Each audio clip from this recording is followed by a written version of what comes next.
మత్తయి సువార్త 22వ అధ్యాయము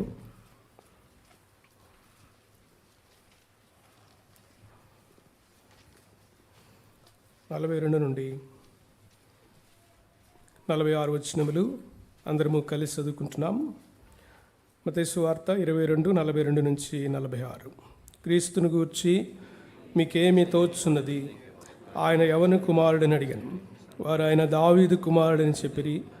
అందుకు ఆయన, అలాగైతే నేను నీ శత్రువులను నీ పాదముల కింద ఉంచు వరకు నీవు నా కుడి పార్శ్వమున కూర్చుందమని ప్రభువు నా ప్రభువుతో చెప్పెను అని దావీదు ఆయనను ప్రభువుని ఆత్మ వలన ఎలా చెప్పుచున్నాడు.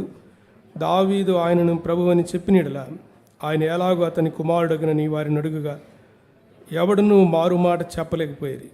మరియు ఆ దినము నుండి ఎవడునూ ఆయనను ఒక్క ప్రశ్నయు అడుగ తెగింపలేదు.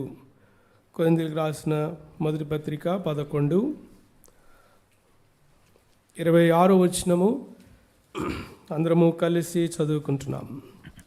మొదటి కొరింథీ 11:26. మీరు ఈ రొట్టెను తిని ఈ పాత్రలోనిది త్రాగునప్పుడల్లా ప్రభువు వచ్చే వరకు ఆయన మరణమును ప్రచురించుదురు. మోకరించగలిగిన వారు, ఆరోగ్యం సహకరించిన వారు దయచేసి మోకరించండి. ప్రార్థన చేసుకుందాం. ప్రేమగల తండ్రి, మహాపరిశుద్ధుడు అయిన మా దేవ, మారని మార్పు చెందిన వాడవు, దేవుని మహిమా తేజస్సు కలిగినటువంటి వాడవు తండ్రి. ఈ లోకములో మానవులంగా తప్పిపోయిన స్థితిలో మేము ఉన్నప్పుడు మీ ప్రియకుమారుని లోకమునకు మీరు పంపించి ఆయన చేసినటువంటి శిలువ బలియాగములో మాకు పాపక్షమాపణ మహా గొప్ప రక్షణను అనుగ్రహించినటువంటి దేవుడవు. మా పాపముల నిమిత్తం ఎన్నో పాట్లు పడినటువంటి దేవుడవు ప్రభువా, నా కొరకు క్రీస్తుగా ఈ లోకమునకు వచ్చి ఎన్నో పాట్లు పడి నా కొరకు మరణమును అనుభవించి సమాధి చేయబడి తిరిగి లేచి ఆరోహణమై తిరిగి రానున్నటువంటి ప్రభువుగా మీరున్నందులకే వందనాలు.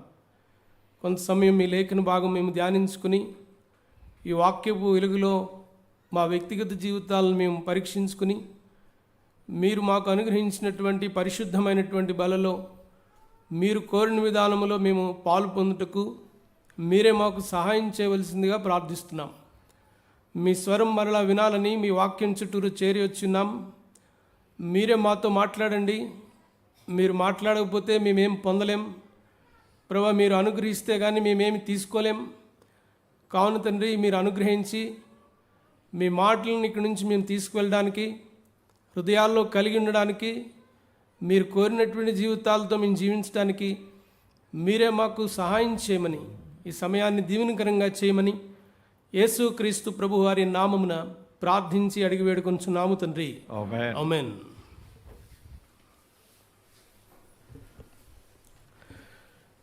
ఏదైనా వనంలో ఆదాము పాపము చేసినప్పుడు దేవునితో సంబంధం కోల్పోయిన వాడుకున్నాడు. నీవు ఈ వృక్ష ఫలము తిను దినమున నీవు నిజముగా చచ్చెదవు అని దేవుడు చెప్పాడు.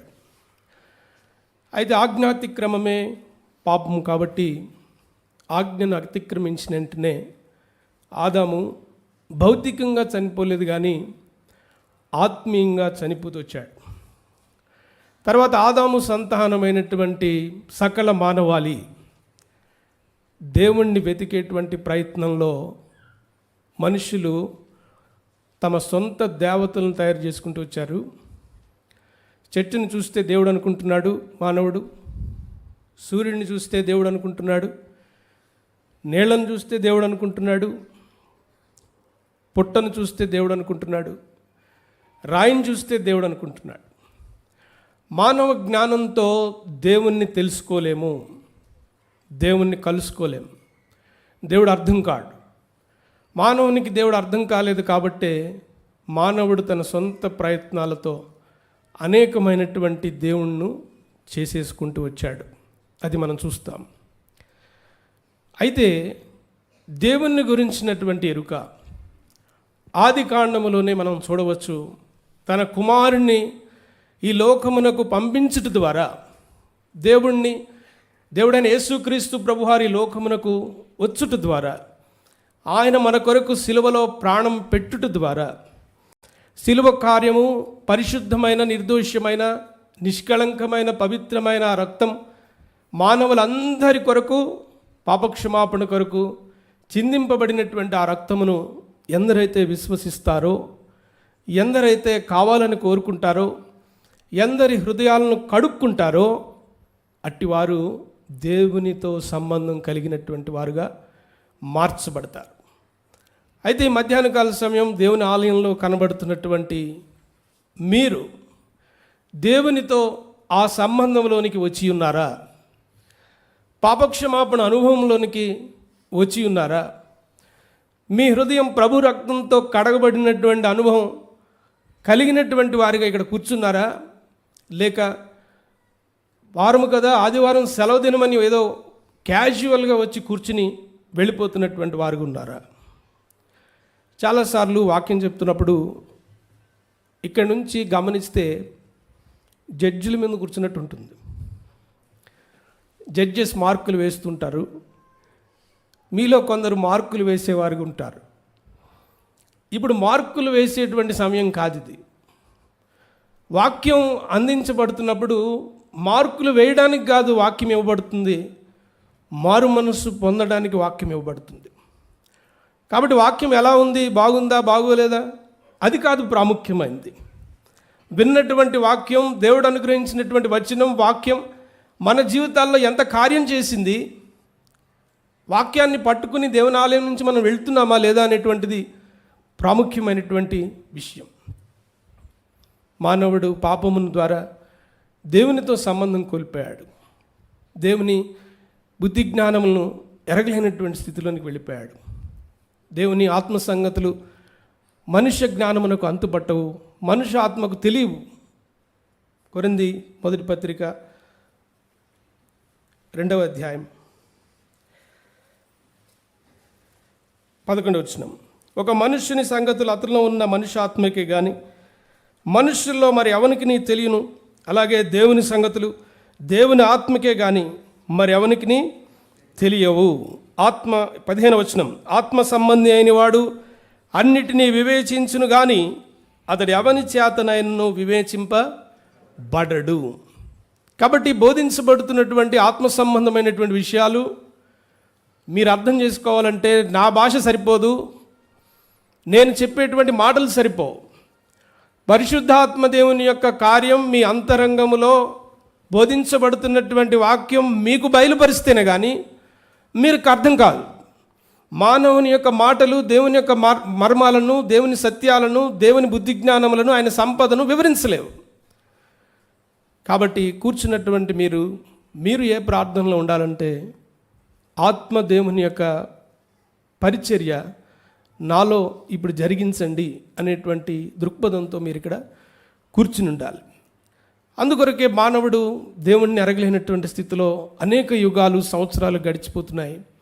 కొద్దిమంది మాత్రమే, కొద్దిమంది ఎంతమంది అయితే విశ్వాసమునకు విధేయులవుతున్నారో అట్టివారు మాత్రమే యేసుక్రీస్తు ప్రభువారి యొక్క సకల ఐశ్వర్యంలోనికి రాగలుగుతున్నారు.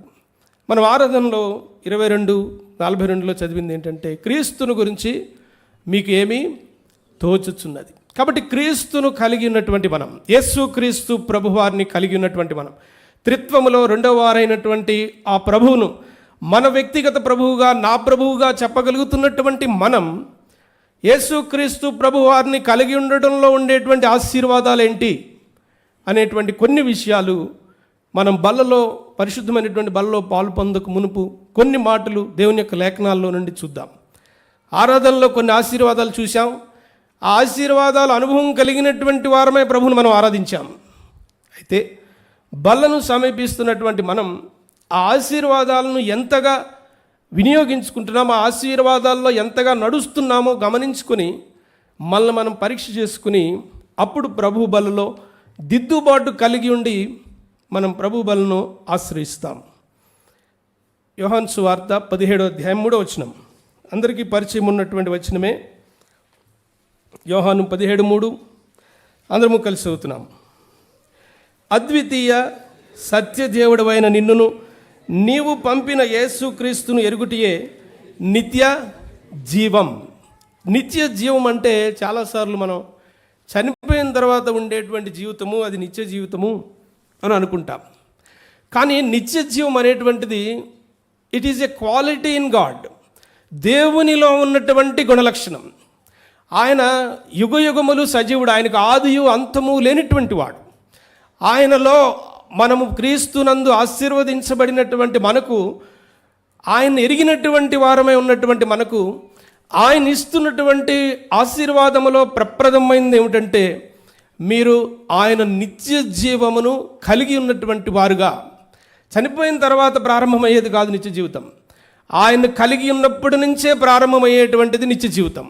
ఆయన యొక్క సుగుణాలను మనలో నుండి మన ద్వారా ప్రచారపరుస్తున్నప్పుడే ఆ నిత్య జీవములోనికి మనం అడుగుపెట్టాం. అందుకని అన్నాడు 3వ వచనం, అద్వితీయ సత్యదేవుడు అయిన నిన్నును నీవు పంపిన యేసుక్రీస్తుని ఎరుగుటియే నిత్య జీవము. ఈ నిత్య జీవమునకు నీవు పాత్రుడుగా అయ్యావా? ఈ నిత్య జీవం నేను కలిగి ఉన్నాను అని చెప్పగలవా? ఒకవేళ ఈరోజు రాత్రే నీ జీవితంలో ఆఖరి రాత్రి అయితే, దేవుడు అనుగ్రహిస్తున్నటువంటి ఈ జీవము పొంది ఉండి ఈ లోకాన్ని విడిచిపెడతావా? లేక నిత్యమైనటువంటి నరకానికి వెళ్ళేటువంటి వ్యక్తిగా నీవు ఉన్నావా? యేసుక్రీస్తు ప్రభువారు గలిలయ ప్రాంతంలో పరిచర్య చేస్తున్న దినాల్లో ఒక యవనస్తుడు యేసుక్రీస్తు ప్రభువారి దగ్గరికి వచ్చాడు. ఆయన ఏమడిగాడు? నిత్య జీవమునకు వారసుడు అవడానికి నేనేం చేయాలని అడిగాడు. సరైన ప్రశ్నతో వచ్చాడు. సరైన వ్యక్తి దగ్గరికి ఆయన వచ్చాడు. ఆయన వచ్చి ఆయన ఎందుకు వచ్చాడనంటే, యేసుక్రీస్తు ప్రభువారు నిత్య జీవమును ఇస్తారని విని వచ్చాడు. నిత్య జీవం వింటారని వచ్చాడు. నిత్య జీవం కావాలని అడిగాడు. ఆయన గురించి రాయబడినటువంటి మాటల్లో బైబిల్ గ్రంథంలో మనం చదవచ్చు. ఆయన ఒక అధికారి, ఆయన ఒక యవనస్తుడు, ఆయన ధనవంతుడు, ఆయన పేరు ప్రఖ్యాతులు కలిగినటువంటి వాడు. ఇవన్నీ కలిగి ఉన్నటువంటి వ్యక్తి. ఆయన ఏమనుకున్నాడంటే, బహుశా తనకున్నటువంటి ఆస్తిని భూమి మీద ఆయుష్కాలమును పెంచుకుని తన ఆస్తిని తనే వాడుకోవాలనుకున్నాడు. మన ఆస్తి ఎంత ఉన్నప్పటికీ, భూలోక సంబంధమైనటువంటి ఐశ్వర్యం ఎంత ఉన్నప్పటికీ మనతో పాటు ₹1 కూడా రాదు. ఈ ధనవంతుడు భ్రమలో ఉన్నాడు. తను పొందినటువంటి ఆస్తి, తనకున్నటువంటి ఐశ్వర్యము తనే అనుభవిస్తూ ఎక్కువ కాలం జీవించేదేమో నిత్య జీవం అనుకున్నాడు. అందుకనే యేసుక్రీస్తు ప్రభు వారి దగ్గరికి వచ్చి అడిగాడు, నిత్య జీవమునకు వారసుడు కావాలంటే ఏం కావాలన్నాడు. ప్రభు ఎంత ప్రేమ కలిగిన వాడంటే, ముందు ఆయన ఏం చేస్తున్నాడో చెప్పాడు. ఏమన్నాడు? ధర్మశాస్త్రములో రాయబడినటువంటి విషయములు, నరహత్య చేయవద్దు, అబద్ధం ఆడవద్దు, దొంగిలివద్దు, నీ తల్లిదండ్రులను సన్మానించుము, ఇవన్నీ చెయ్యాలనంటే, ఇవన్నీ నేను సండే స్కూల్ నుంచే చేస్తున్నాను అన్నాడు. ఎప్పటి నుంచి? సండే స్కూల్ నుంచే ఇవన్నీ నేను చేస్తున్నాను, బాల్యము నుండే నేను చేస్తున్నానని చెప్పాడు. అయితే యేసుక్రీస్తు ప్రభువారు ఏమన్నారు? నీకు ఒకటి కొదువుగా ఉంది. ఏమన్నాడు?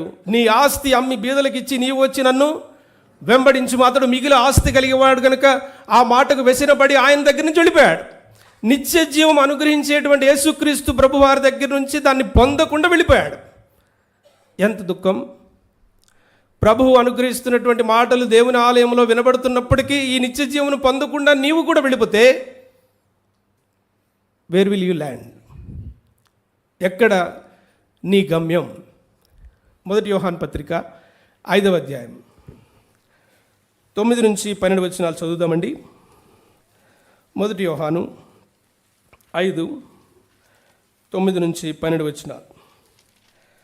మనము మనుషుల సాక్ష్యమును అంగీకరించుచున్నాము కదా, దేవుని సాక్ష్యము మరి బలమైనది. దేవుని సాక్ష్యము ఆయన తన కుమారుని గూర్చి ఇచ్చినదే. దేవుని కుమారుని యందు విశ్వాసం ఉంచువాడు తనలోనే ఈ సాక్ష్యము కలిగి ఉన్నాడు. దేవుని నమ్మనివాడు ఆయన తన కుమారుని గూర్చి ఇచ్చిన సాక్ష్యమును నమ్మలేదు కనుక అతడు దేవుడు అబద్ధికుడని చేసి వాడే. ఆ సాక్ష్యం ఏమనగా, దేవుడు మనకు నిత్య జీవము దయచేసెను. ఈ జీవము ఆయన కుమారుని యందు ఉన్నది. దేవుని కుమారుని అంగీకరించువాడు జీవము గలవాడు, దేవుని కుమారుని అంగీకరింపనివాడు జీవము లేనివాడే. కుమారుణ్ణి అంగీకరించకపోతే జీవము లేనటువంటి వాడే. ఏ స్థితిలో ఈరోజు ఆలయంలో నీవు ఉన్నావు? కుమారుని యందు విశ్వాసం ఉంచిన వాడవైతే నీవు నిత్య జీవము కలిగినటువంటి వాడవే. యోహాను సువార్త 3వ అధ్యాయం 36వ వచనం. John's Gospel, chapter 3 and verse 36. కుమారుని యందు విశ్వాసముంచువాడే నిత్య జీవము గలవాడు. కుమారునికి విధేయుడు కానివాడు జీవము చూడడు గాని దేవుని ఉగ్రత వాని మీద నిలిచి ఉండును. ఎవరైతే కుమారుణ్ణి అంగీకరించకుండా అలాగనే ఉండిపోతున్నాడో, విశ్వసించకపోతున్నాడో, వాక్యమును విని కూడా పెడచెవిని పెట్టి వచ్చినట్లే వెళ్ళిపోతున్నారో, దేవుని ఉగ్రత అటువంటి వారి మీద నిలిచి ఉంది. ప్రేమ కలిగినటువంటి ప్రభు నేడు నిన్ను బతిమాలుతున్నాడు. నీవు ఎందు గురించి నాకు దూరం అవుతున్నావు అని అడుగుతున్నాడు. నాలో ఏ చెడు చూసి, లేకపోతే నాలో ఏ మైనస్ని చూసి నువ్వు నాకు దూరం అవుతున్నావని ప్రభు అడుగుతున్నాడు. ఆయన నీకు శ్రేష్టమైనటువంటివి, నిత్యమైనటువంటి సంగతులను ఇచ్చుటకు, నీకు ఆశీర్వాదంగా మారుటకే ఆయన నువ్వు చేర్చుకోవాలని ఆయన కోరుతున్నాడు. కానీ నీవు నరకమునకు వెళ్ళిపోవటం ఆయనకి ఎంత మాత్రము ఇష్టం లేదు. యోహాను సువార్త 5వ అధ్యాయం 24వ వచనం, నా మాట విని నన్ను పంపిన వాని యందు విశ్వాసముంచువాడు నిత్య జీవము గలవాడు. వాడు తీర్పులోనికి రాక మరణములో నుండి జీవములోనికి దాటి ఉన్నాడని మీతో నిశ్చయముగా చెప్పుచున్నాను. ఆ వ్యక్తి మరణములో నుండి జీవములోనికి దాటి ఉన్నటువంటి వాడు. మరి నీవు మరణములో నుండి జీవమునకు దాటి ఉన్నటువంటి వ్యక్తికి ఇక్కడ ఉన్నావా? లేక ఇంకా మరణ స్థితిలోనే, దేవుడు తన స్వరాన్ని వినిపిస్తున్నప్పుడు కూడా వినలేనటువంటి స్థితిలో, క్యాజువల్ యాటిట్యూడ్, కూర్చుని సమయం అయిపోయిన తర్వాత వెళ్ళిపోతున్నటువంటి వ్యక్తిగా ఎన్నో సంవత్సరాల నుంచి వస్తున్నావు, ఎన్నో ఏళ్ల నుంచి వస్తున్నావు. క్రైస్తవ కుటుంబమే, భక్తి కలిగినటువంటి తల్లిదండ్రులు ఉన్నటువంటి కుటుంబమే, ఇంట్లో ప్రార్థనలు జరుగుతున్నటువంటి కుటుంబమే. తల్లిదండ్రులు ఎన్నిసార్లు చెప్పినా, ప్రార్థన చేసుకోమన్నా, వాక్యం చదవమన్నా, నీవు పెడచెవిన పెడుతున్నటువంటి యవనస్తునిగా ఒకవేళ ఇక్కడ కూర్చున్నావేమో.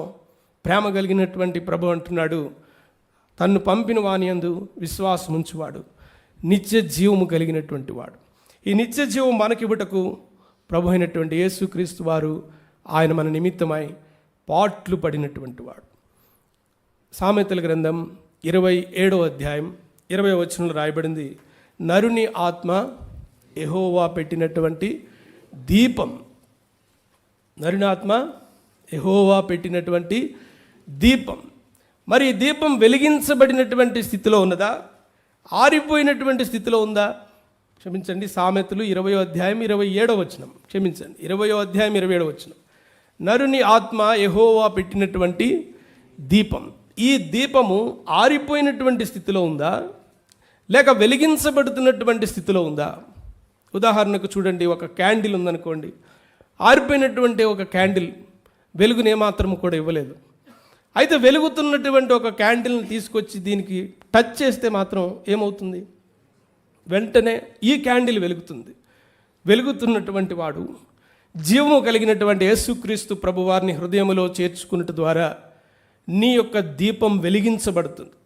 నీవు పుట్టుకతో ఆరిన దీపంతోనే ఉన్నావు ఇప్పటి వరకు. ప్రభువును దర్శించినటువంటి జీవితం లేదు, ప్రభువును అంగీకరించినటువంటి జీవితం లేదు, వాక్యమును విశ్వసించినటువంటి జీవితం ఇంతవరకు కలగలేదు. అయితే ఈ మధ్యాహ్న కాల సమయం నీవు ప్రభువును అంగీకరిస్తే, ఆ వెలుగు కావాలని నీవు కోరుకుంటే, వెంటనే తేజోమయుడైనటువంటి యేసుక్రీస్తు ప్రభువారు, జ్యోతిర్మయుడైనటువంటి యేసుక్రీస్తు ప్రభువారు నీ దీపమును వెలిగించగలడు. నిత్య జీవము యేసుక్రీస్తు ప్రభువారిని ఎరుగుట ద్వారా రండి. ఎఫెసీయులకు రాసిన పత్రిక 4వ అధ్యాయము,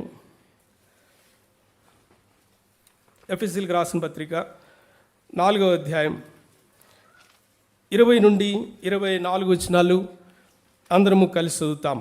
ఎఫెసీ 4 20 నుండి 24 వచనాలు అందరము కలిసి చదువుతాం.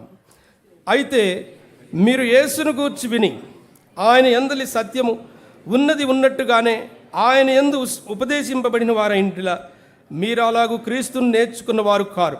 కావున మునుపటి ప్రవర్తన విషయంలోనైతే మోసకరమైన దురాశల వలన చెడిపోయిన మీ ప్రాచీన స్వభావమును వదులుకొని మీ చిత్తవృత్తి యందు నూతనపరచబడిన వారై నీతియు యథార్థమైన భక్తియు గలవారై దేవుని పోలికగా సృష్టింపబడిన నవీన స్వభావమును ధరించుకొనవలెను. నవీన స్వభావమును ధరించుకున్నటువంటి వారమై మనం ఉండాలి. ధరించుకొనాలనంటే యేసుక్రీస్తు ప్రభువారి యొక్క సుగుణాలు. ఇంతకుముందు మనం అనుకున్నాం కదా, నిత్య జీవం అని అంటే అది దేవుని యొక్క సుగుణం, దేవునిలో ఉన్నటువంటి అట్రిబ్యూట్, ఆయనలో ఉన్నటువంటి గుణలక్షణం. ఆయన నిత్య జీవము కలిగినటువంటి వాడు. ఆయనలో జీవం ఉండెను, ఆ జీవం మనుషులకు వెలుగై ఉండెను. లోపల ఉంటే జీవం, బయటికి క్రియలలో కనిపిస్తే అది వెలుగు. లోపల ఉంటే అది జీవం, బయటకు కనబడితే అది వెలుగు. ఆయనలో జీవం ఉండెను, ఆ జీవం మనుషులకు వెలుగై ఉండెను. తండ్రి అయినటువంటి దేవుణ్ణి బయలుపరచుటకు, ప్రత్యక్షపరచుటకు, తండ్రి ఏమై ఉన్నాడో జనులకు చూపించుటకు దిగి వచ్చిన వారే యేసుక్రీస్తు ప్రభువారు. సుమారు 2000 సంవత్సరాల క్రితం ఈ లోకానికి దిగి వచ్చినటువంటి, సిలువ వేయబడినటువంటి యేసుక్రీస్తు ప్రభువారినే నేడు మేము మీకు ప్రకటించుచున్నాము. యేసుక్రీస్తు ప్రభువారిని ధరించుకున్నటువంటి వారమై ఉండాలి. ఇక్కడ మనం చదివినటువంటి ఎఫెసీ పత్రిక 4వ అధ్యాయం 20వ వచనంలో రాయబడింది, అయితే మీరు యేసును గూర్చి విని ఆయన యందలి సత్యమును ఉన్నది ఉన్నట్టుగానే ఆయన యందు ఉపదేశించబడిన వారైన యెడల మీరు అలాగు క్రీస్తును నేర్చుకున్నవారు కారు. వింటే అర్థమయ్యేటువంటి వారు కాదు ఆయన.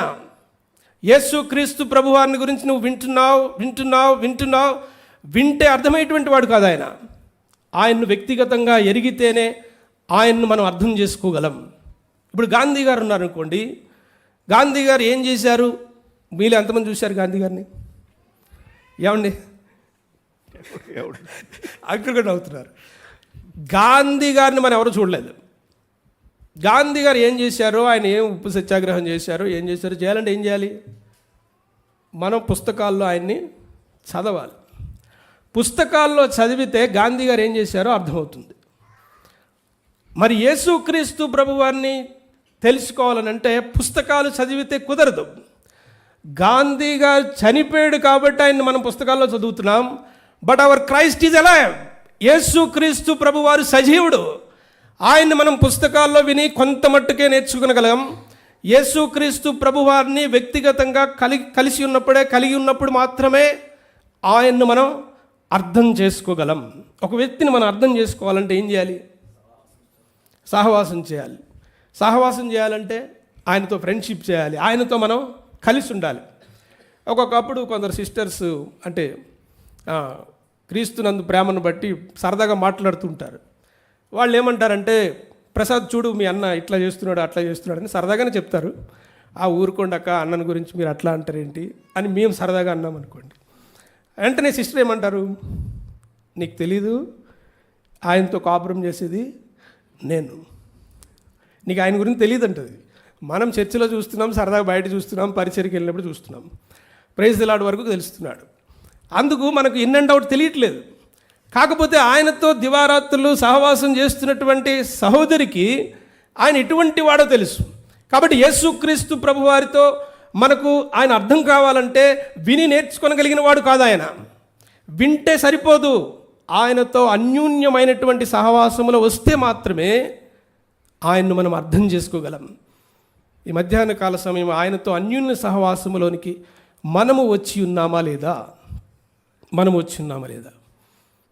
1 యోహాను 1వ అధ్యాయం 1 యోహాను 1వ అధ్యాయము 5 నుంచి, మేము ఆయన వెలుగును విని మీకు ప్రకటించు వర్తమానం ఏమనగా, దేవుడు వెలుగై ఉన్నాడు, ఆయన యందు చీకటి ఏమాత్రము లేదు. ఆయనతో కూడా సహవాసము గలవారమైన చెప్పుకుని చీకటిలో నడిచిన యెడల మనం అబద్ధమాడుచు సత్యమును జరిగింపకుందుము. అయితే ఆయన వెలుగులో ఉన్న ప్రకారం మనమును వెలుగులో నడిచిన యెడల మనము అన్యోన్య సహవాసము గలవారమైందుము.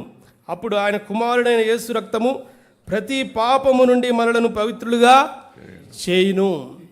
ఎప్పుడు పవిత్రులుగా చేస్తుంది యేసుక్రీస్తు ప్రభు వారి రక్తం అని అంటే, ఆయనతో అన్యోన్యము సహవాసం కలిగిన వారమై ఉండి ఆయన వెలుగులో ఉన్న ప్రకారము మనమును వెలుగులో నడిచిన ఎడల మాత్రమే.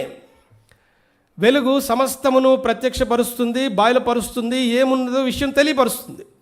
యేసుక్రీస్తు ప్రభు వారి దగ్గరికి మనం వస్తే ఆయన వెలుగులో మన జీవితం ఏంటో కనబడుతుంది. మనం ఎంత బలహీనలమో, ఎంత చంచల మనస్సు కలిగిన వారమో ఇవన్నీ కూడా మనకు ఆయన వెలుగులోనికి వస్తే అర్థమవుతుంది. ఆయన వెలుగులోనికి వచ్చినప్పుడు, ప్రభు దగ్గరికి మనం వచ్చినప్పుడు, ప్రభు ఆయన వెలుగును మనకు చూపించినప్పుడు, ఆ వెలుగులో మన జీవితాన్ని పరీక్షించుకున్నప్పుడు, మనలో ఉన్నటువంటి తప్పిదాలు, లోపాలు, చెడుగు, మాలిన్యము, మస్టు ఇదంతా కూడా ఆయన చూపించినప్పుడు అప్పుడు మనకు అర్థమవుతుంది మనం ఏంటో. అప్పటి వరకు మన గురించి మనకి తెలియదు.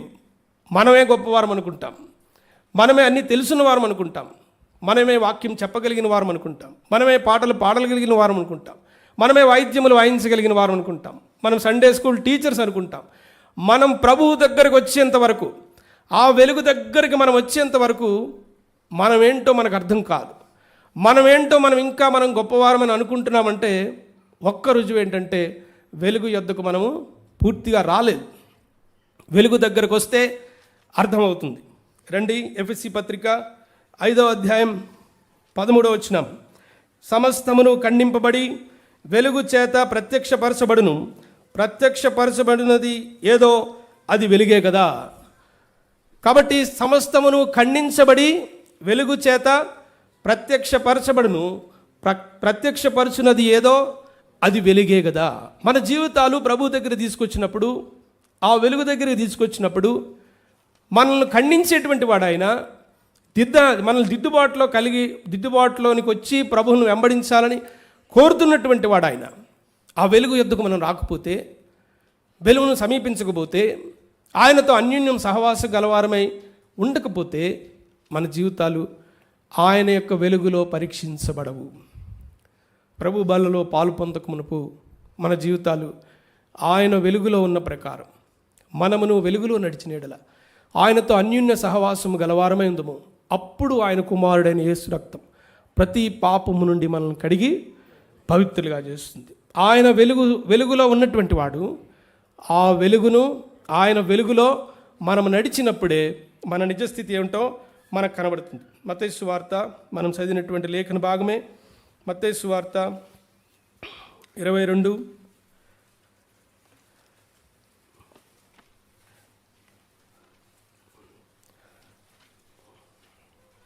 మత్తయి సువార్త 22:46 వచనం. ఎవరన్నా చదువుతారండి? దావీదు 46 అండి. ఎవడును మారు మాట చెప్పలేకపోయాను, మరియు ఆ దినము నుండి ఎవడును ఆయనను ఒక ప్రశ్న అయినను అడుగ తెగింపలేదు. అప్పటి నుంచి తెగింపలేదంటే అర్థం ఏంటి? అంతకుముందు తెగించారు. ప్రభువునే, వాక్యమైనటువంటి దేవుడే వారి ముందు ఉన్నప్పటికీ ఆయన ఏమైనా అడగచ్చు, ఆయన మన మాటలకు పడిపోతాడు, లేకపోతే తప్పిపోతాడు, ఆయన ప్రవోక్ చేయొచ్చు అని భ్రమతో వాక్యమై ఉన్నటువంటి దేవుని దగ్గరికే పరిసయ్యులు, శాస్త్రులు, సద్దూకయ్యులు, ధర్మశాస్త్రోపదేశకులు వీళ్ళందరూ వచ్చి యేసుక్రీస్తు ప్రభు వారి దగ్గరికే వచ్చారు. వారు అప్పటి వరకు తెగించారు. అంటే అర్థం ఏంటంటే వారిలో ఏం లేదు? దేవుని భయం ఎంత మాత్రము లేనటువంటి వారుగా వాళ్ళు ఉన్నారు. కొరింథీయులకు రాసిన 2వ పత్రిక 5వ అధ్యాయం 16వ వచనం. కావున ఇక మీదట శరీర రీతిగా ఎవరినైనా ఎరుగము, మేము క్రీస్తును శరీర రీతిగా ఎరిగి ఉండినను ఇక మీదట ఆయనను అలాగూ ఎరుగము. యేసుక్రీస్తు ప్రభువారిని శరీర రీతిగా ఇంతకు మునుపు ఎరిగామేమో, ఇక మీదట ఆయనను శరీర రీతిగా మేము ఎరగం. పౌలు అగ్రిప్ప రాజు దగ్గర సాక్ష్యం ఇస్తున్నాడు. శరీర సంబంధి అయినటువంటి లేకపోతే శరీరముతో ఉన్నటువంటి యేసుక్రీస్తు ప్రభువారిని ఎరిగినటువంటి సౌలుగా ఉన్నటువంటి దినాల్లో, శరీర రీతిగా యేసు ప్రభువారు ఎవరో ఎరిగినటువంటి దినాల్లో సౌలు ఏ రీతిగా ప్రవర్తించాడని అపోస్తుల కార్యములు 26వ అధ్యాయంలో పౌలు అంటున్నాడు అగ్రిప్పరాజు దగ్గర. శరీరధారిగా ఉన్నటువంటి ఆయనను శరీర విషయంలో ఎలిగినటువంటి పౌలు ఆయన గురించి ఏమి చెప్తున్నాడంటే 26 అగ్రిప్పరాజు దగ్గర పౌలు చెప్తున్నటువంటి విషయం 26:11. అనేక పర్యాయములు సమాజ మందిరములన్నిటిలో వారిని దండించి వారు దేవదూషణ చేయనట్లు బలవంత పెట్టి చూచితిని, మరియు వారి మీద మిక్కిలి క్రోధము గలవాడనై ఇతర పట్టణములకు వెళ్ళి వారిని హింసించుచుంటిని. శరీర రీతిగా ప్రభువును ఎరిగితే ఇదే నష్టం. ఇప్పుడు ఆయన శరీరధారిగా లేరు, పునరుద్ధానుడైనటువంటి ప్రభువుగా, ఆత్మస్వరూపుడుగా, పునరుద్ధానుడైనటువంటి సజీవుడైనటువంటి క్రీస్తుగా, యేసుక్రీస్తు ప్రభువుగా ఆయన ఉన్నాడు. ఆయన మన మధ్యన అనగా ఆ దినాల్లో సౌలు ప్రభు ఉన్నటువంటి దినాల్లో కొంతమంది పరిసయ్యులు శాస్త్రులు కూడా ఏమనుకున్నారంటే, ఈయన వడ్రంగి కుటుంబానికి చెందినటువంటి వారే కదా, మరియు యోసేపులకు కుమారుడే కదా, అదిగో ఆయన సహోదరులు సహోదరిని మనలు మనతో ఉన్నటువంటి వారే కదా అని శరీర రీతిగా ప్రభువుని ఎదిగి ఉండడం వలన వారు భ్రమపడుతూ వచ్చారు, తప్పిపోతూ వచ్చారు. అయితే పౌలు అంటున్నాడు, శరీర రీతిగా మేము ఆయన్ను ఎరగకుండా ఉన్నప్పుడు కలిగినటువంటి ఆశీర్వాదం ఏంటి? దమస్కు మార్గములో పునరుద్ధానుడైనటువంటి ప్రభువును సౌలు చూసినప్పుడు పౌలుగా మారాడు. ఎప్పుడైతే దేవుని యొక్క దర్శనము కలిగిందో ఆయన హృదయంలో కలిగినటువంటి మార్పు. అపోస్తుల కార్యములు 26:19 అందరము కలిసి. కాబట్టి అగ్రిప్పరాజా, ఆకాశము నుండి కలిగిన ఆ దర్శనమునకు నేను అవిధేయుడను కాక, ఆకాశము నుండి కలిగినటువంటి ఆ దర్శనమునకు అవిధేయుడను కాక. దర్శనం లేకపోతే అవిధేయత ఉంటుంది, దర్శనం కలిగితే విధేయత ఉంటుంది. వాక్యానికి విధేయత చూపట్లేదంటే దైవ దర్శనము లేదని అర్థం, దేవుని దర్శనము లేదని అర్థం. ఆకాశము నుండి కలిగినటువంటి ఆ దర్శనమునకు నేను అవిధేయుడును కాక అని పౌలు అగ్రిప్పరాజు దగ్గర సాక్ష్యమిస్తున్నాడు. శరీర రీతిగా ఆయన ఎరిగినట్లుగా ఇక మీదట మేము ఆయన్ను ఎరగమని అంటున్నాడు. యేసుక్రీస్తు ప్రభువారు చేసినటువంటి 3.5 సంవత్సరాల పరిచర్యలో 12 మంది శిష్యుల్లో ప్రభువుకు అతి సమీపంగా ఉన్నటువంటి శిష్యుడెవరు? యోహాన్. ప్రభువు రొమ్మును ఆనుకుంటున్నాడు. ప్రభు ఎక్కడ కూర్చుంటే అక్కడ కూర్చుంటున్నాడు, ప్రభువును పట్టుకుంటున్నాడు, ప్రభు చేసినవి దగ్గరగా చూస్తున్నాడు. అందుకనే 1 యోహాను పత్రిక 1వ అధ్యాయం 1వ వచనములో ఆయన చెప్పగలుగుతూ వచ్చాడు, జీవవాక్యమును గురించి ఆది నుండి ఏది ఉండెనో, దేనిని మేము వింటిమో, దేనిని మా కళ్ళారా చూసితిమో, దేనిని తాకితిమో, ఆ జీవము ప్రత్యక్షం ఆయన తండ్రి వలన కలిగినటువంటి ఆ ప్రత్యక్షత, ఆ నిత్య జీవను మేము కన్నులారా చూచి దానిని గురించే మేము మీకు సాక్ష్యమిస్తున్నామన్నాడు. ఒకప్పుడు శరీర రీతిగా యేసుక్రీస్తు ప్రభువారు భౌతిక రక్తమాంసములో ఉన్నప్పుడు ఆయన ప్రక్కనే ఉన్నటువంటి యోహాను ప్రకటన గ్రంథానికి వచ్చేసరికి, ఇప్పుడు ప్రకటన గ్రంథము రండి, book of Revelation chapter 2 and verse 17 చదవండి. నేను ఆయన్ను 1:17 అండి, క్షమించండి. నేను ఆయన్ను చూడగానే చచ్చిన వాని వలె ఆయన పాదముల యొద్ద పడి తిని. ఇదివరకు రొమ్మును ఆనుకున్నటువంటి శిష్యుడే, అయితే ఇప్పుడు శరీర రీతిగా ప్రభువును చూడట్లేదు, ప్రభు ఉన్నటువంటి స్థితిలో చూస్తున్నాడు. ఇంకా యోహాను మృతుడై తిరిగి లేవలేదు కనుక, శరీర రీతిగానే ఇంకా భూమి మీద ఉన్నాడు కనుక, దేవుని యొక్క ప్రత్యక్షత కలిగినప్పుడు 3.5 సంవత్సరాలు ప్రభువుతో కలిసి రొమ్మును ఆనుకొని ఆయన తాకి ఆయన ప్రక్కనే కూర్చున్నటువంటి యోహానే ప్రభువుని ఉన్నట్లుగా చూసినప్పుడు ఏమైపోయినాడు? చచ్చిన వాని వలె పడినటువంటి స్థితి. యోబు గ్రంథము 13వ అధ్యాయం, యోబు గ్రంథం 13వ అధ్యాయం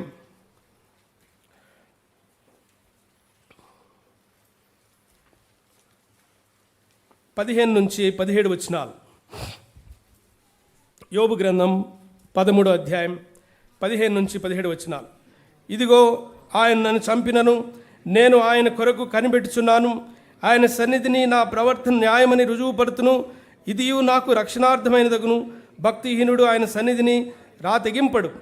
నా వాంగ్మూలను శ్రద్ధగా ఆలకించుడి, నా ప్రమాణ వాక్యములను మీ చెవుల్లో స్వరణీయుడి. యోబు తన జీవితంలో నేను నీతిమంతుడిగా జీవిస్తున్నా, నాకెందుకు ఈ కష్టం వచ్చింది అనేటువంటి బాధ ఆయన జీవితంలో కలిగినప్పుడు ఆయన పలికినటువంటి మాటలు ఏంటంటే, నేను ఆయనతో వ్యాజ్యేయమాడుదును. నా యొక్క బాధ నేను చెప్పుకుంటాను, నేను ఎంత నీతిగా బ్రతికానో ఆయన్ను నేను అడుగుతాను అని అన్నాడు. అయితే యోబు గ్రంథము 40వ అధ్యాయం 6 నుండి 8 వచనాల్లో దేవుడు, సరే నువ్వు వ్యాజ్యాయం ఆడతానన్నావు కదా, కొన్ని మాటలకు జవాబు ఇమ్మన్నాడు. అప్పుడు యెహోవా సుడిగాల్లో నుండి ఇలాగు యోబుతో ప్రత్యుత్తరం ఇచ్చాను, పౌరుషము తెచ్చుకుని నీ నడుము కొట్టుకొనుము, నేను నీకు ప్రశ్న వేసేదను, నీవు ప్రత్యుత్తరమిమ్ము. యోబును అడుగుతున్నాడు దేవుడు, ఇప్పుడు నీవు వ్యాజ్యం ఆడతానన్నావు కదా, నీవు నీతిమంతుడిగా బ్రతుకుతున్నను, నీకెందుకు ఇంత కష్టం వచ్చిందని దేవునితోనే అడుగుతానన్నావు కదా. అయితే దేవుడు అంటున్నాడు, నీవు ఏం అడుగుతావు ఇప్పుడు అడుగని దేవుడే ఆయన దగ్గరకు వచ్చినప్పుడు ఆయన ఒక్క ప్రశ్న కూడా ఆయన వేయలేకపోయినాడు. వినికిడి చేత నిన్ను గూర్చిన వార్త నేను వింటిని, ఇప్పుడు కన్నులారా నేను చూసి నన్ను నేను అసహించుకునేటువంటి స్థితిలోనికి వచ్చినాడు. ఎప్పుడైతే పునరుద్ధానుడైనటువంటి ప్రభువుతో మనం అన్యోన్యమైనటువంటి సహవాసములోనికి వస్తామో అప్పటి నుంచి మన జీవితాలు ప్రభువు పోలికగా మారాలనేటువంటి ఆశ కలిగిన వారుగా ఉంటాం. లేకపోతే ఈ లోకయాత్రలో మనుషులతోనే మనం పోల్చుకునేటువంటి జీవితంలో ఆగిపోతాం. కొరింథీయులకు రాసిన 2వ పత్రిక 5వ అధ్యాయం 2వ కొరింథీ 10వ అధ్యాయము 12వ వచనం. 2వ కొరింథీ 10:12 తమ్మును తామే మెచ్చుకొని కొందరితో జతపరుచుకొనుటకైనను వారితో సరిచూచుటకైనను మేము తెగింపజాలము, కానీ వారు తమలోనే ఒకరిని బట్టి ఒకరు ఎన్నిక చేసుకొని ఒకరినొకరు సరిచూసుకొనుచున్నందున గ్రహింపు లేకున్నారు. మానవుడు దేవుణ్ణి దర్శించినంత వరకు, ఈ దైవ దర్శనం కలగనంత వరకు, దేవునితో సహవాసములోనికి రానంత వరకు తన్ను ఇతరులతో పోల్చుకుని నేను వారికంటే బాగా ఉన్నాను, వారికంటే నాకు సీనియారిటీ ఉంది, వారికంటే నేను పెద్దవాడను, వారికంటే నాకు ధనం ఉంది, వారికంటే చదువు ఉంది అని మనుష్యునితో మనుష్యుడు పోల్చుకునేటువంటి వ్యక్తి అయ్యుండి, అక్కడ వాక్యంలో మనం చదివాం 10-12 చివరిలో గ్రహింపు లేనటువంటి వాడుగా ఉంటాడు. పేతురు రాసిన మొదటి పత్రిక 1వ అధ్యాయం చివరి వచనంలో రాయబడింది, సర్వ శరీరులు గడ్డిని పోలి ఉన్నారు. ఇప్పుడు మనం ఎవరం? దేవుని వాక్యమును బట్టి ఏమండి? గడ్డి. మరి ఆయన గడ్డే, నేను గడ్డే, ఆయనతో నేను పోల్చుకుంటున్నానంటే గడ్డి పోల్చుకుంటున్నాయి. ఇప్పుడు ఆయన కంటే నేను మంచివాడిని, బెటర్ అంటే ఏంటి అర్థం? ఆ గడ్డి కంటే, గడ్డికి ఇంకో పేరేంటి? గడ్డికి ఇంకో పేరేంటండి? చెత్త కదా.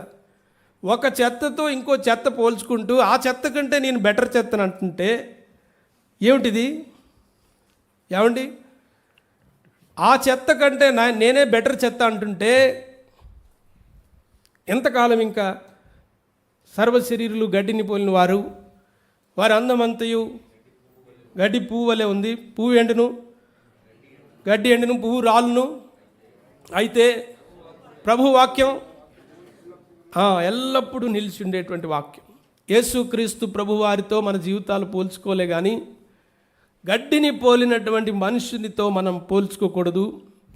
ప్రభు బలను సమీపించడానికి, ప్రభు బలలో, ఆ పరిశుద్ధమైనటువంటి బలలో పాలు పంపులు కలిగి ఉండడానికి వచ్చినటువంటి మనం ప్రభువుతో మన జీవితాన్ని ఎంతగా పోల్చుకుంటున్నాము, పోల్చుకుంటూ సరిచేసుకుంటూ వస్తున్నామో దానిని మనం పరీక్ష చేసుకుంటూ దిద్దుబాటు కలిగి ఉండాలి. కానీ మనం ఎంత మాత్రము గడ్డిని పోలినటువంటి మనిషినితో మనము సరి చేసుకోకూడదు. యోహాను సువార్త 2వ అధ్యాయం 12వ అధ్యాయము,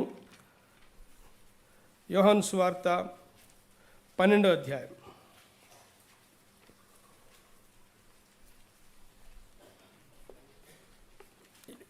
21వ వచనం. వారు గలిలయలోని బెత్సయి వాడైన ఫిలిప్పు నొద్దకు వచ్చి, అయ్యా, మేము యేసును చూడగోరుచున్నామని అతనితో చెప్పగా. ఇక్కడ జరిగినటువంటి అంశం ఏమిటంటే 11వ అధ్యాయంలో లాజరు సమాధి నుంచి తిరిగి లేపబడ్డాడు. 4 దినాలు సమాధిలో ఉన్నాడు ఆయన. సమాధిలో ఉన్నటువంటి లాజరు తిరిగి లేపబడిన తర్వాత 12వ అధ్యాయంలో వాళ్ళు థ్యాంక్స్ గివింగ్ మీటింగ్ పెట్టుకున్నారు.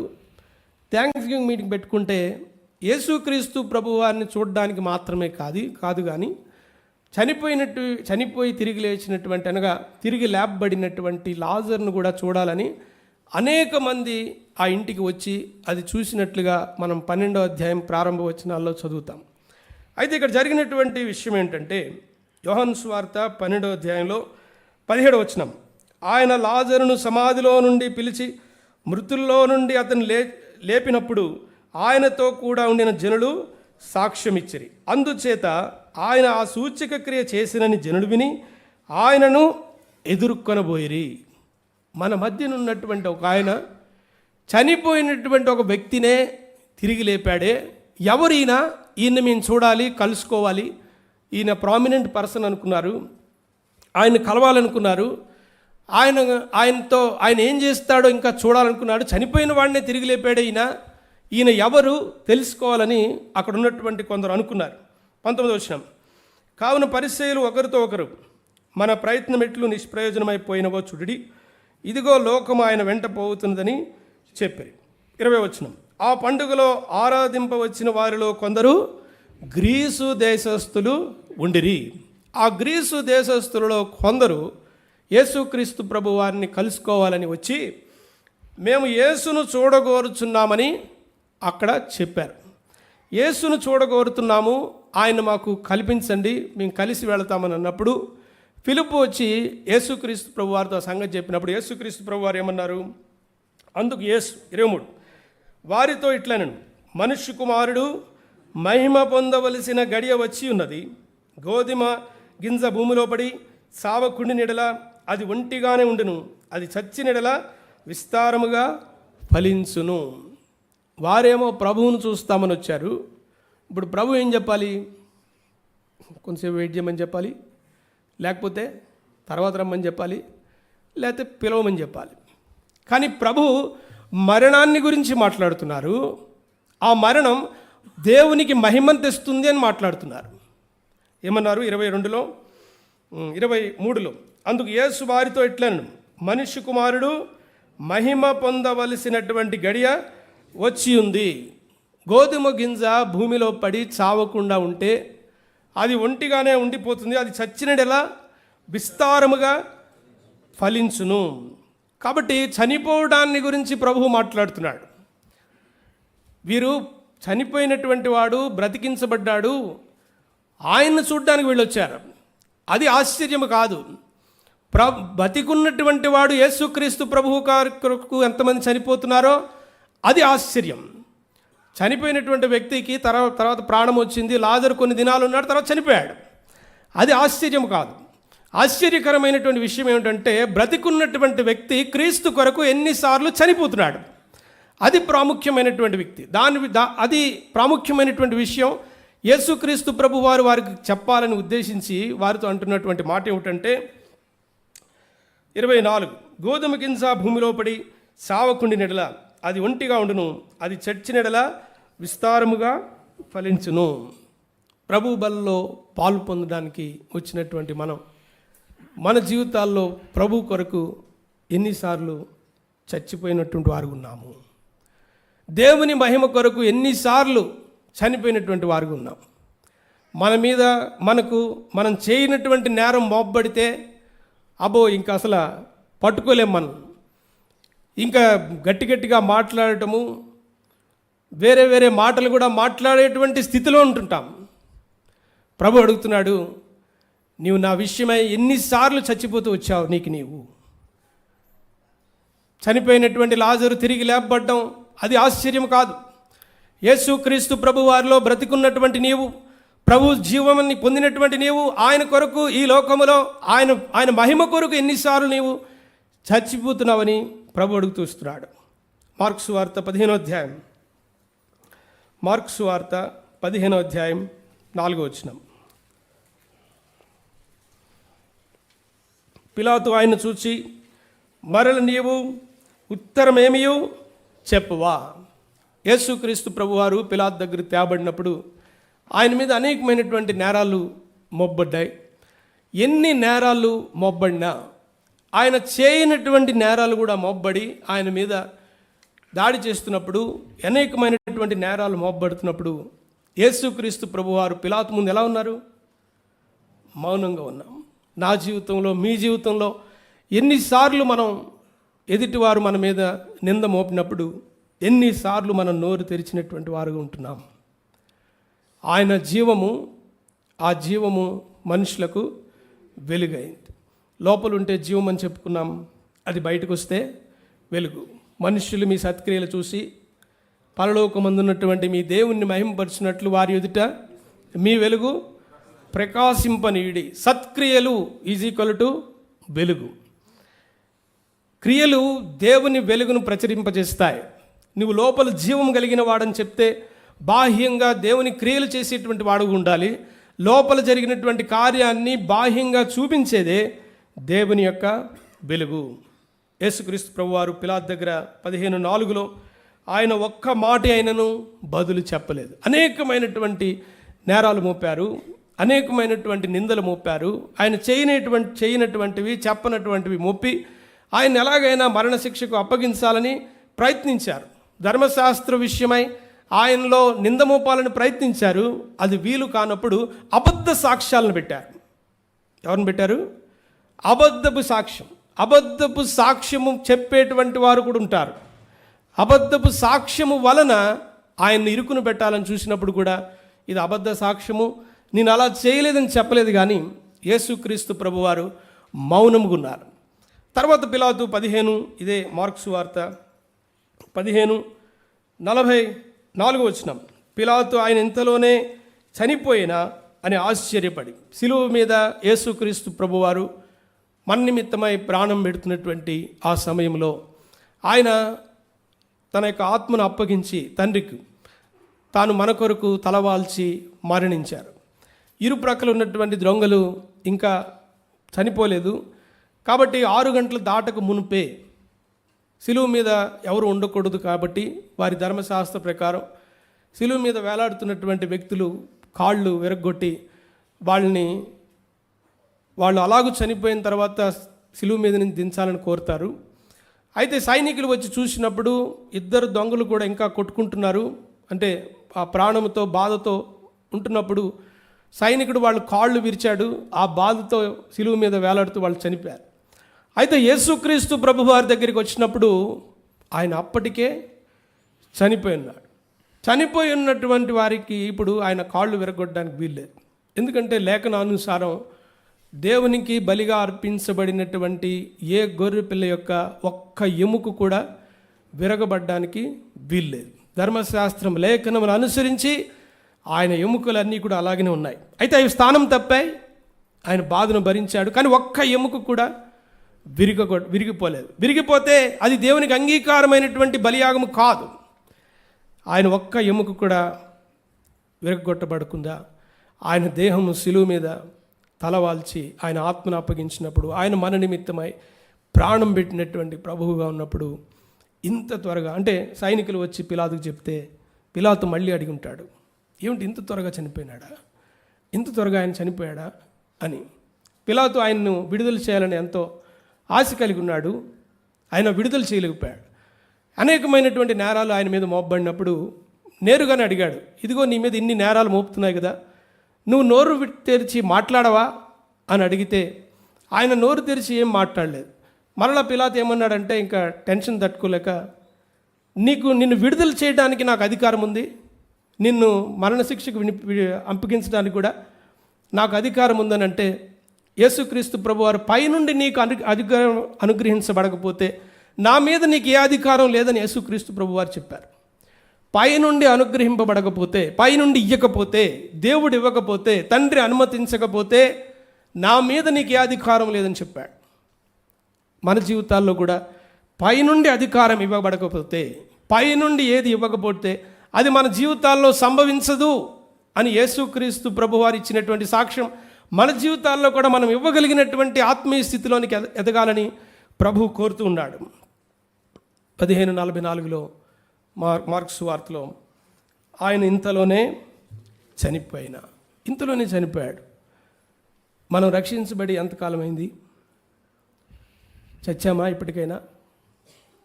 ఏమండి, ఎంతో కాలమైంది రక్షించబడి, ఇప్పటికైనా సొంతంగా స్వయానికి చచ్చిపోయినటువంటి వారు ఉన్నామా? 1544లో ఆయన ఇంతలోనే చనిపోయిన కొన్ని పాములు ఉంటాయి. గ్రామాల్లో పొలాల్లో పనిచేసిన వాళ్ళకి అనుభవం ఉంటుంది. పాములను చనిపోవడానికి ఏం చేస్తారు? కర్రతో కొడతా ఉంటారు. కర్రతో కొడతా ఉంటే కొన్ని పాములు చావు. మీరు ఎంత కొట్టినా తోక కదులుతుంది, ఏదో తల కదులుతుంది. కొట్టి కొట్టి కొట్టి కొడతా ఉంటే చస్తుంది. ప్రభు మనల్ని కూడా సావరా బాబు అని ఎన్నోసార్లు కొడుతున్నాడు. రోగంతో కొడుతున్నాడు, ఫైనాన్షియల్ స్ట్రెస్ తెచ్చి కొడుతున్నాడు, కుటుంబంలో కలతలు తెచ్చి కొడుతున్నాడు. మనకు అర్థం కావట్లేదు. ప్రభు కొడుతూనే ఉన్నాడు, చావు అని కొడుతున్నాడు. నువ్వు నా నిమిత్తమై చచ్చిపోతే నిత్యము బ్రతుకుతావు కాబట్టి క్రీస్తు కొరకు చనిపోమని ప్రభు కొడుతూనే ఉంటున్నాడు. అర్థం కావట్లేదు. ఎంత కొట్టినా మనకు అర్థం కావట్లేదు. స్వయానికి మనం చనిపోవట్లేదు. క్రీస్తుని గురించి మీకు ఏమి తోచున్నది? ఆయన మనకు నిత్య జీవమును అనుగ్రహించేటువంటి వాడు. అంత మాత్రమే కాదు, వినికిడి చేత ఆయన గురించి నేను తెలుసుకోలేను. ఆయనతో అన్యోన్యమైనటువంటి సహవాసము గలవాడనై ఉన్నప్పుడే ఆయన నేను తెలుసుకొనగలను. అంత మాత్రమే కాదు, నా జీవితంలో యేసుక్రీస్తు ప్రభువారి కొరకు నేను ఎంతగా చనిపోతున్నటువంటి వాడుగా ఉన్నాను, మీరు ఎంత చనిపోతున్నటువంటి వారుగా ఉన్నారు. ఎలా చావాలో నేర్పించడానికి వచ్చినటువంటి వాడు ఆయన. ఎలా చనిపోవాలో, బ్రతికుండి కూడా చచ్చిన వాని వల్ల ఎలా జీవించాలో యేసుక్రీస్తు ప్రభువారితో సహవాసంలో ఉంటే మనకు అర్థమవుతుంది. రక్షించబడి ఎన్నో సంవత్సరాలైంది, 20, 30, 40, ఇంకా చావు లేదు. ఆయనైతే మార్క్స్ వార్త 15:44లో రాయబడింది, ఆయన ఇంతలోనే చనిపోయిన. రండి, 1 కొరింథీ 11:26 చదువుకుని మనం ప్రార్థనలో ప్రవేశిస్తాం. 1 కొరింథీ 11:26. మీరు రొట్టెని తిని ఈ పాత్రలను త్రాగునప్పుడల్లా ప్రభువు వచ్చే వరకు ఆయన మరణమును ప్రచురించెదరు. ప్రభు లోకము కొరకు చనిపోయినారు అని సువార్త చెప్తున్నాం. ఆయన మనుషులందరి కొరకు శిలువ మీద ప్రాణం పెట్టారని సువార్త చెప్తున్నాం. సువార్తను పట్టుకుని వెళుతున్నాం. దాన్ని కాదు ఇక్కడ రాయబడినటువంటిది. ఆయన మరణాన్ని ప్రచురం చేయమంటే మీరు మైకుల్లో చెప్పమని కాదు అర్థం. మీ జీవితం ద్వారా నా కొరకు నా ప్రభువు చనిపోయినాడు కాబట్టి ఆయన మహిమ కొరకు నేను బ్రతికున్నప్పుడే ఆయన కొరకు చనిపోతాను అని చెప్పడం, ఆయన మరణాన్ని ప్రచురించడం అంటే. మరలా చదువుదాం, 1 కొరింథీ 11:26 ఒక్కసారి చదువుదాం. మీరు ఈ రొట్టెను తిని ఈ పాత్రలోనిది త్రాగునప్పుడల్లా ప్రభు వచ్చే వరకు ఆయన మరణమును ప్రచురించుదురు. కాబట్టి ప్రభు మనకు అనుగ్రహించినటువంటి లేఖన భాగాలను మనం పట్టుకుని మనం ఇక్కడి నుంచి పట్టుకుని వెళ్ళాలి. ఆయన మనకు అనుగ్రహించినటువంటి నిత్య జీవపు వరాన్ని మనం విస్మరించకూడదు. ఆయన అనుగ్రహించేటువంటి గొప్ప రక్షణను మనం పెడచెవిని పెట్టి ఇక్కడి నుంచి వెళ్ళకూడదనే ప్రేమమయుడైనటువంటి యేసుక్రీస్తు ప్రభువారి యొక్క పిలుపు. ఈ మధ్యాహ్న కాల సమయం, ఈ నిత్య జీవమునకు నీవు వారసుడు అయ్యావా లేదా? లేక ప్రభు అనుగ్రహిస్తున్నటువంటి రక్షణకు నీవు పాత్రుడు అయ్యావా లేదా? ఈ రక్షణ అనేటువంటి మాట నీకు ఎప్పటి నుంచో పరిచయం ఉండొచ్చు, కానీ నువ్వు అర్థం చేసుకోలేనటువంటి మాట అది. నీ జీవిత పర్యంతం దాని గురించి సంపూర్ణంగా తెలుసుకోలేనటువంటి మాట అది. ఎందుకనగా రక్షణ అంటేనే యేసుక్రీస్తు ప్రభువారిలో ఉన్నటువంటి సకల ఐశ్వర్యమునకు పాత్రులుగా చేయబడడం, రాబో ఉగ్రత నుంచి తప్పించబడడం ఈ మహా గొప్ప రక్షణ. ఇంత గొప్ప రక్షణను మనం నిర్లక్ష్యం చేస్తే ఎలాగూ తప్పించుకుంటాం. ఎవరికి రాశారు? మైక్లో చెప్పమని రాశారు. అది ఎవరికి? విశ్వసించిన వారికి రాశారు. పరిశుద్ధులుగా పిలువబడుతున్నటువంటికి రాశారు. మీరు రక్షణ పొందానని చెప్తున్నారు, కానీ ఇంత గొప్ప రక్షణ పొందిన తర్వాత కూడా ఆ రక్షణను నిర్లక్ష్యం చేస్తే తప్పించుకుంటారనుకుంటున్నారా అనేటువంటి ప్రశ్న ఉంది అక్కడ. ఇంత గొప్ప రక్షణ మీరు నిర్లక్ష్యం చేస్తే తప్పించుకోరు. కాబట్టి ప్రభు యొక్క మనస్సును ఎరిగి, ప్రభు ప్రేమను గుర్తించి, ప్రభు అనుగ్రహించినటువంటి ఈ తరుణం, ఈ కృపా కాలంలో ఒకవేళ నీకు ఇంకా రక్షణ లేకపోతే ఎంతో భయంకరమైనటువంటి ఉగ్రత నీ ముందుంది. కాబట్టి నీ హృదయాన్ని ప్రభుకిమ్ము. ఆయన శిలువ రక్తంలో కడుక్కుంటే నీ హృదయమును ఆయన ప్రవేశిస్తాడు. ఒకవేళ రక్షించబడి కూడా ఇంకా నీవు స్వయానికి చావకపోతే ప్రభు బల దగ్గర ప్రభు మాట్లాడినప్పుడు నీ స్వయానికి నీవు చచ్చిన వాడవు. ఆ రీతిగా మన జీవితాల్లో మార్పును తెచ్చుకుని ప్రభు బలలో పాలు పొందుటకు ప్రభు మనకు సహాయపడును గాక.